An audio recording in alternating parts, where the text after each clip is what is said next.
Welcome, Commissioner Judy Lowe.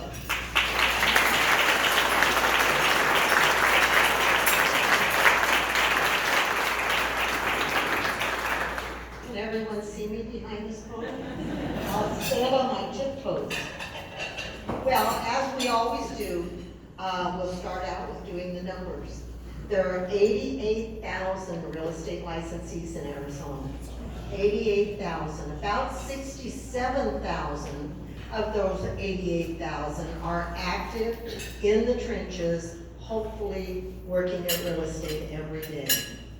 7,000 brokerages and self-employed brokers. So when I talk about the dynamics of the real estate profession and the impact that the profession has on the economy of Arizona, it's very easy to do when we talk about those numbers. And those numbers are growing. We have about 1,400 students taking the Pearson VUE exam every month. About 650 of them are coming to the department to activate their license. So our numbers are not just growing by 650. We do have 650 new out there.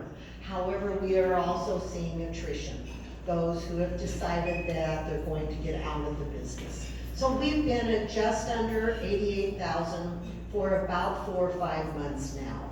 So it's expanding, it's not exploding. We've done different things with our pre-licensing education, decided at the department that that's where we needed to focus on improving the professionalism of our industry, is really focusing on educating our new licensees as to what it is to be in this profession and what needs to be addressed and adhered to as they move forward serving the needs of the constituents of Arizona in their home buying, selling, investing, real estate transactions. Very, very excited. We already have the salesperson's pre-licensing all rolled out. It's 90 hours.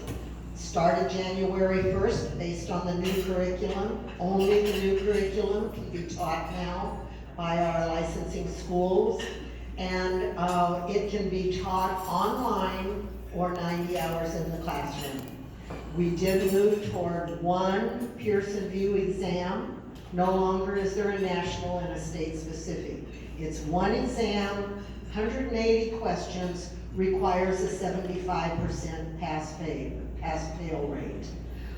We may look at raising that to 80% as we watch how the dynamics of the passing rate is, and also the exam question bank that is in place. We're now rolling out the broker exam and the broker changes to the curriculum. We pulled together, I call them the educator icons of Arizona, Bill Gray, Jim Hogan, Marty Barnewald. They blew the broker content apart. Remember when many of us took our broker exam, it was only almost the same, the education and the exam, as the salespersons that we had gotten. It's not going to be that way any longer. It's so exciting to see what they have actually brought into the curriculum. It will include case studies, case law studies. It will include scenarios of what do you do when you're faced with this challenge. It will better prepare our brokers for that next level of education and licensing. We will be focused on educating the public on the 2 licenses that our department offers, the salesperson's license and then the elevated knowledge and experience of the broker's license. If you're thinking about getting your broker's license, don't run out and do it right now, because if you do your education now, it will probably be based on the old education, the old curriculum. Our schools are just beginning to build the courses around the new curriculum, which will be still 90 hours of classroom or online. It will also be one exam, not national and state, 180 questions. We finalize writing the question bank this afternoon. It'll then be taken by Pearson VUE and put in the question bank to be distributed beginning September 23rd. So if you take your education too soon, what's going to be happening is you'll be educated on the old curriculum and you'll be expected to pass the exam on the new curriculum.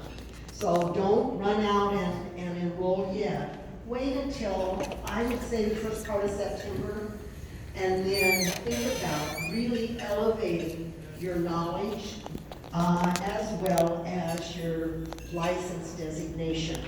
I intend to go back and take the class, and I got my license, my broker's license, I won't tell you how many years ago, in Tucson.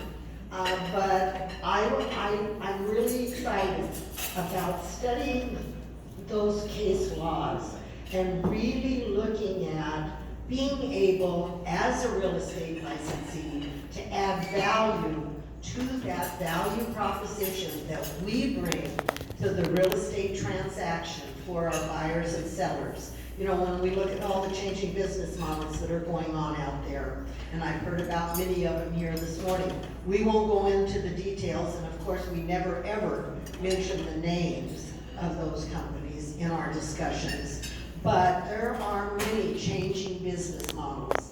To take those models and apply laws, statutes, substantive policy statements to the change that's happening is very difficult. We have learned to be very flexible, to still adhere to what the law says, but to sit down around a table with those changing business models and talk about things like representation, fiduciary duty, disclosure laws. All of those things still have to apply to the changing business model that we, who have been in the industry for so many years, have always had as part of our practice. So it will roll forward. We're not going to probably be able to stop the train, but the consumers will decide how they want to be represented and what they want to know about. I speak at a lot of new licensee classes, and I talk to those new licensees about really talking about their value and what they bring to the transaction, and keeping the monkey on the back of the consumer to make the decisions, so they're not pointing the finger after the closing and saying, well, you told me to do that. Keep that monkey where it belongs, on the shoulders of the consumer. However, be the resource, be the knowledge base, hold the hand, build the relationship. That's what will make our profession survive moving forward. Now, everybody likes to hear what's making the phone ring at the department. Let's see. The big new bill that rolled out, some people call it the reciprocity bill. It's really not reciprocity, because reciprocity is when two states agree between themselves that we'll accept your licensees if you accept ours to practice real estate in your state. That's not what this is about.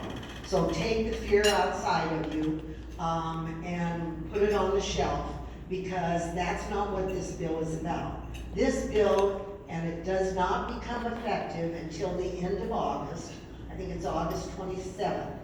And this bill states that an out-of-state licensee moving to Arizona, becoming an Arizona resident, and can prove that they have a current license in another state that required education for them to get that license, they will be able to have the 90 hours of classroom or online education waived for them.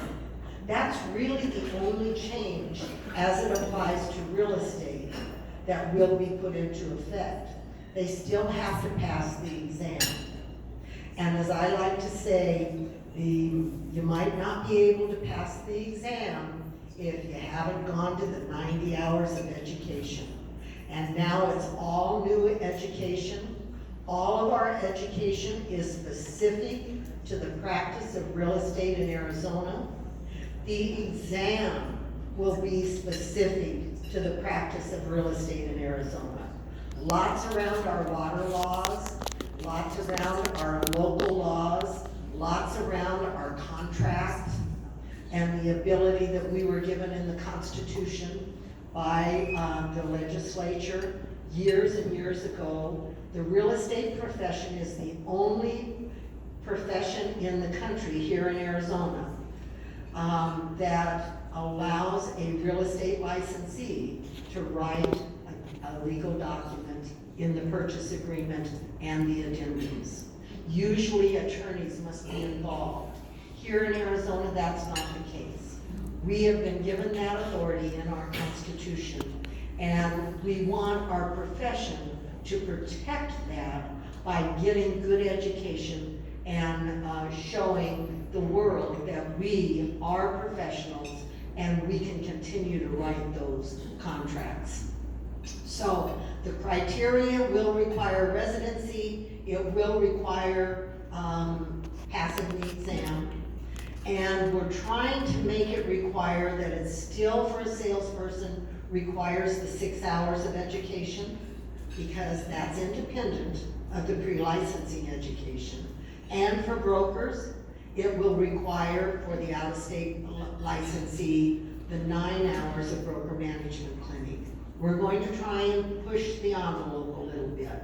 We are doing a brochure. It'll be available by the end of the month when the new law rolls out. The other thing making the phone ring at the department is all about teams.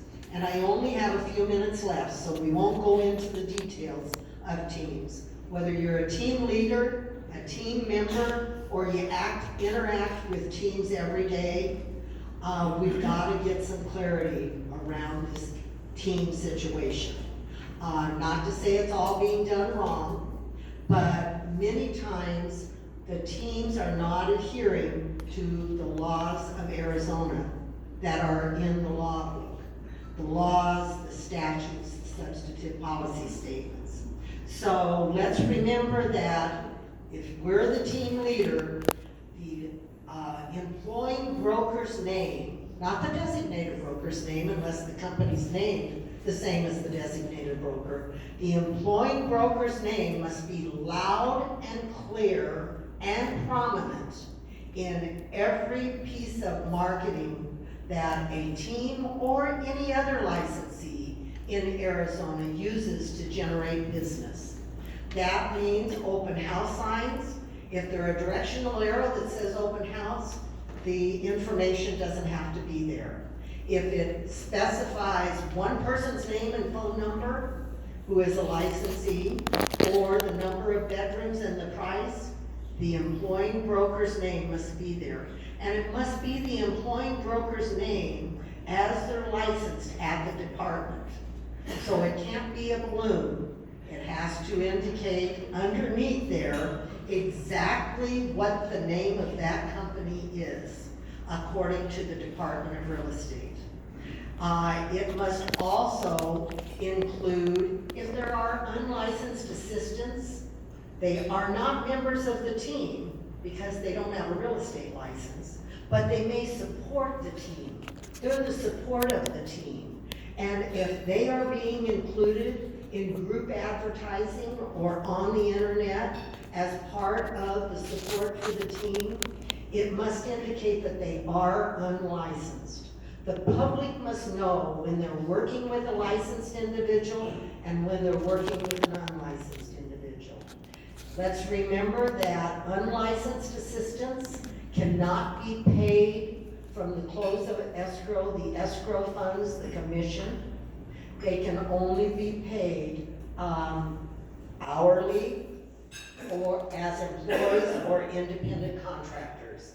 And let's remember that there are very strict laws that the IRS and the Labor Commission have around who's an independent contractor and how do they adhere to the federal laws and state laws, and who is an employee, and are they getting their benefits according to the State Labor Commission for an employee. And how does the IRS and the Labor Commission find out about those unlicensed individuals who were not paid correctly? When the marriage breaks up and that unlicensed assistant is upset, they head right to the door of the IRS and the Labor Commission. And that's a claim against the brokerage and the team leader and anybody else that's involved there. We have the IRS visit us on a regular basis. I usually tell them I'm not in, and I don't talk about what goes on in the industry. They have to go to the source. They have to go to the target for that information. We are the state government. We are not the feds. So, and we like to remind them of that. Let's remember that for licensees, all compensation must come through the designated broker. A real estate licensee, according to state law, can only receive compensation from the designated broker, and the designated broker can pay only licensees who are licensed under them. So that's in the laws. And it's several places in our law book. So if there's a movement afoot to change that law, let's all talk about it, because it really has helped build our profession the way it is right now, which is a very respected profession. Sometimes you don't hear that very often or often enough, but our profession is so respected, especially here in Arizona. I serve on the board of the Real Estate License Law Officials Internationally, my counterparts around the world. And they look to Arizona, especially now that we're making so many changes in our education. It's exciting to hear them saying, so how's it done in Arizona? Or what do we have to do to be like Arizona? We are respected, and let's really wrap our arms around that. I think that we have time for a couple of questions.